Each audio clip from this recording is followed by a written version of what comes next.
Okay, so this video is going to cover how you can use the left side of a tree as a pathfinder, especially during the leveling process. This is something I started with the Infinite Delve, and I've pretty much been playing ever since. I've done it in Gauntlet, I've done it in some other formats as well, and it's only really been getting stronger. So, why are we here? We're at the beginning of Act 6 with Lily. And if you did everything, you should have 12 refund points. And you should be level 45. For League Start, I'd probably be like close to 50. There's lots of different skills that work. We'll cover some of them. This particular case is just mostly LE stacking, and it's relatively boring. This is gear from Act 3, 4, mostly.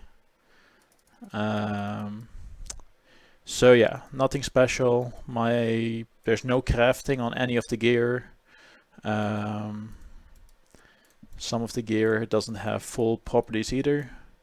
But as you can see, you're pretty fast, or exceptionally fast, because you pick up a fair amount of movement speed. And the heralds work well, because you are doing all the things. Right? You're shocking, you're freezing, you're igniting. Nothing cares about that part.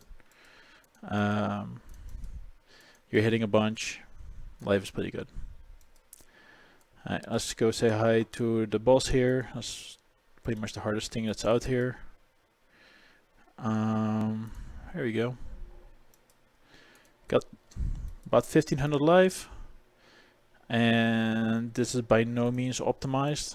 Right? LE stacking with some poison tossed in is trash.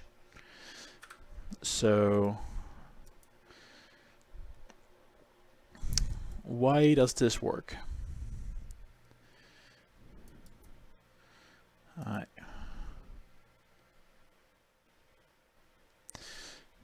Gear. This is Act 3? Yeah. It's not very good. Act 4, just gambled stuff. I mean, this is just life, 30 resist, and some LE damage with attacks. Movement speed, yay.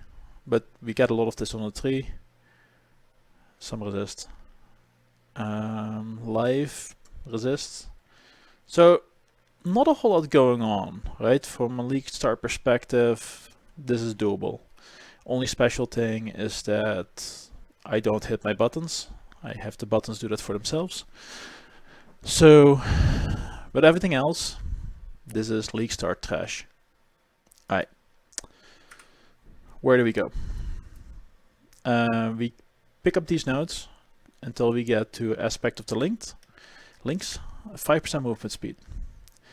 We drop down here, and then we pick up Avatar of the Hunt, which is another 6% movement speed, and another 3% movement speed. You also get 200 evasion. That really adds up because this increases this one increases evasion, this one increases evasion, and if you go down here and pick up these nodes, that's more evasion as well. In the beginning, that 200 evasion is pretty good. Then we start tracking up here, more evasion, LE resist.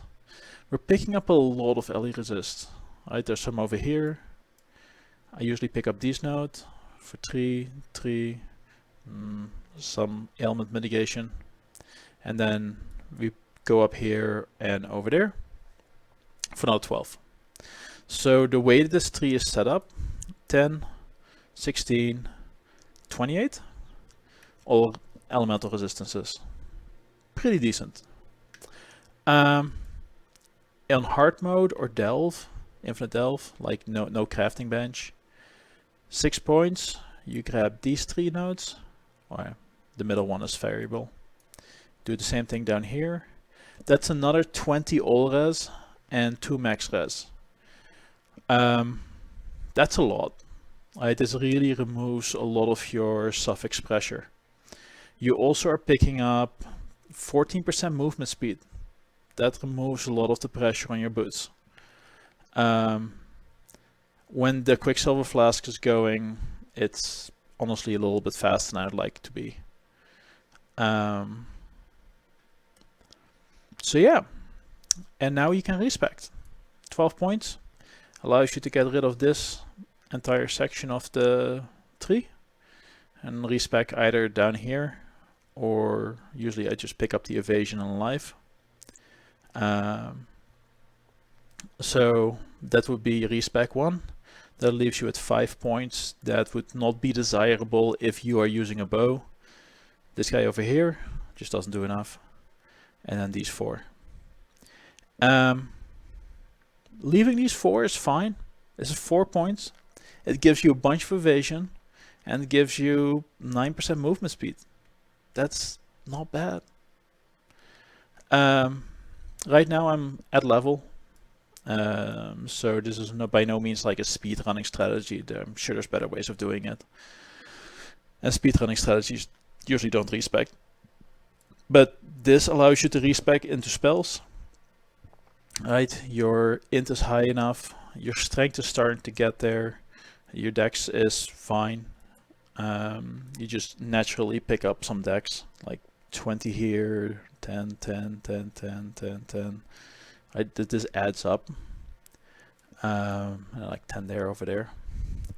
But usually int is the issue. And I don't have a lot of stats on my gear. Right. Make sure I'm not lying there. Some int. Ooh, some dex.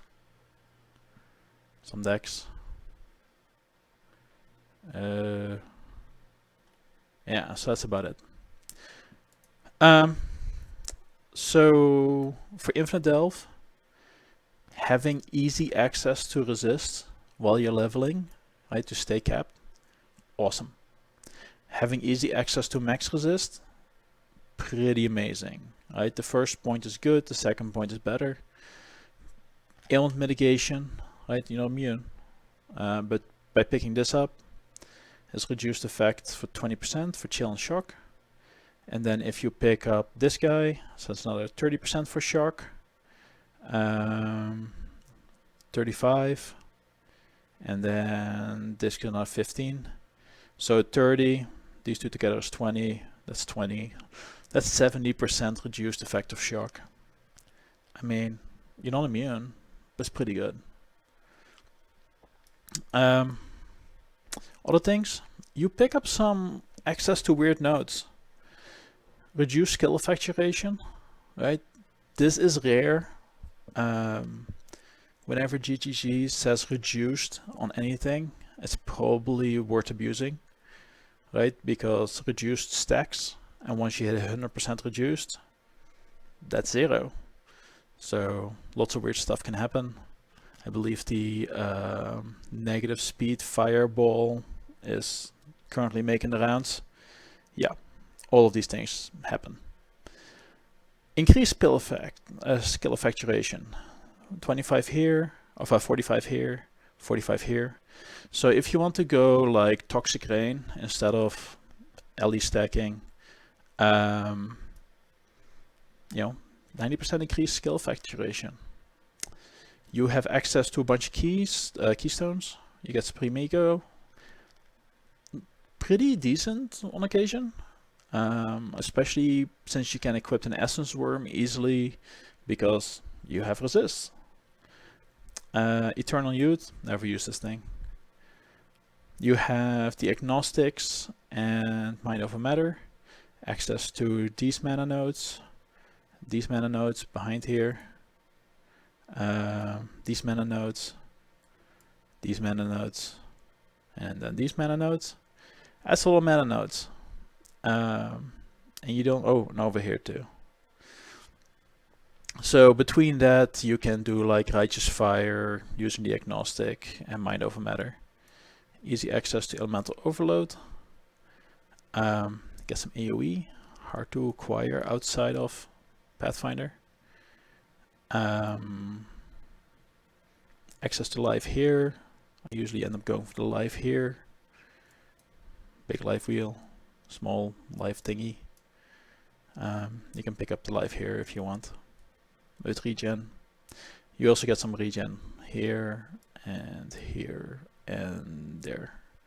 So lots of access to a whole bunch of different things that are not necessarily easy to acquire usually. And that can make life very easy, especially for like gearing. Right? Access to more life, access to ailment mitigation, access to resistances. That just makes life easier, right? And allows you to equip higher damage gear that normally you wouldn't be able to. So yeah. This character is now gonna respec into what I actually want to play. But once you do all the quests, you should have 12 points. And you should only have like 5 wasted points after that, which you'll get to in 3 acts. Or if you found a couple of respec orbs, you can use those too. So yeah, this is pretty functional. Right, you get close to these wheels, elemental damage, minion damage if you want to run the crawler, Herald of Agony, mana, lots of ways to build up your regen. Oh, elemental overload, of elemental equilibrium, elemental overload. Lots of opportunities to do silly things, and it offers lots of opportunities for builds. Right, this is Rain of Arrows, and just using heralds mostly. My Rain of Arrows is sad. Rain of Arrows, added cold. Oh, Mirage Archer because I'm lazy. Chance to poison because I'm lazy. So we're just using this. For poison, which is something I'm going to be using, you're pretty close to these nodes. This is poison damage over time multiplier. Then you have chance to poison on hit, not attacks. Any hit will do it. And this guy too. So this is 25% chance to poison on hit. The Agony Crawler gives you 20%. And then the little lesser poison is 40? Chance to poison, 40. So you're at 85. Pretty good. Right? You're pretty close. If you have a divergent one, then you're already past 100%. So you have some access to that. And then you have more access here to ailment avoidance, which is, it adds up, especially when you grab these nodes. Fire damage over time multiplier. It's also relatively easy to get because you're right here. Only really matters if you're going into Righteous Fire, but that works. So things that have been very successful with Righteous Fire combined with Cold Dot, and then you mitigate a bunch of fire damage with a Ruby Flask, has only really been getting better, except for the Trigger Wand nerf. But I started out in the Infinite Delve with it, so I didn't really have access to that anyway. Then over here you have increased effect of non-damaging ailments, increased effect of non-damaging ailments. Those two combined, really start to help out your Cold Dot stuff. I'm not sure if that still works that way, but it used to last version. And then AoE. Yeah, you can go for this cluster if you want, but I usually don't plan for a cluster on league starts. And this has access to just a lot of good nodes, and you can focus on your prefixes. Right, your suffixes, you have a good amount of stats. and you have good resists, and that really allows you to use more uniques or focus on prefixes over suffixes. And you also have movement speed, makes your boots a lot easier to work with. And you have some jewels, but that doesn't really come into play until later in the league. Or pretty much never if you do run Infinite Delve. Alright, so yeah, chances are my trees for any skills I run are gonna be a variant of this. Right, this part of the tree tends to just happen. AOE may not happen, or other things may not happen, but this part, this routing up here, is something that I'm still exploring, and I imagine I'll be exploring for a while. And yeah, don't level it unless you are doing something like Lightning Strike, in which case you would go down here immediately, pick up some of these nodes, then route up. You can pick up these guys for some additional shield stuff and a little bit of damage. Or you can do bow, and then either any bow skill will really work. Right, LE ones can go in here. The damage over time ones, you grab the duration instead. And then you start getting into AoE territory. There's some AoE down here too. Where is it?